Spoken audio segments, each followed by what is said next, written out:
يعني ايه اصلا هدف بقى؟ ايوه، قول له بقى.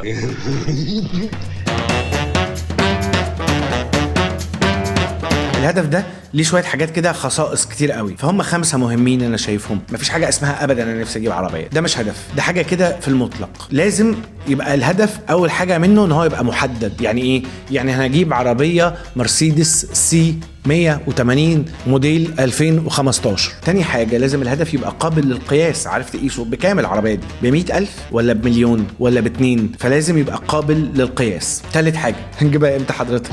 يبقى لازم الهدف يبقى ليه مدة. يبقى انا هجيب عربية مرسيدس سي 180 2015 تمنها مليون جنيه السنة الجاية، فإذا كده انا عندي هدف محدد قابل للقياس وليه مدة. لازم يبقى واقعي. يعني انا راكب 128 اجيب مرسيدس، فلازم يبقى واقعي. ممكن نحلم، ده يبقى اسمه حلم ما اسموش هدف. في فرق بين ان انت تحلم وفي فرق بين ان انت يبقى عندك هدف. احلم بقى ان انت تجيب لامبورجيني عادي جدا، انا معاك في نفس الطريق على فكره. الحاجه الاخيره بقى اللي انا لسه قايلها، في تشالنج. لو فلوس العربيه والقسط بتاعها ده انت تقدر تدفعه بكره الصبح وما عندكش اي كوميتمنت في حياتك زياده، ده مش هدف. فلازم الهدف يبقى محدد، واقعي، قابل للقياس، ليه مده، في تشالنج.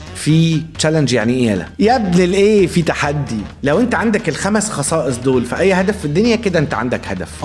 اخر حاجه هقولها، اي هدف في الدنيا ليه الخصائص دي مش مكتوب، ده بلح. فعندك اهدافك لازم تبقى مكتوبه عشان تعرف تبص لها، تعرف تشوف حققتها ما حققتهاش، تجري وراها، تحققها، تشتغل عليها، تموت نفسك، كده بقى اسمه هدف. سلام عليكم.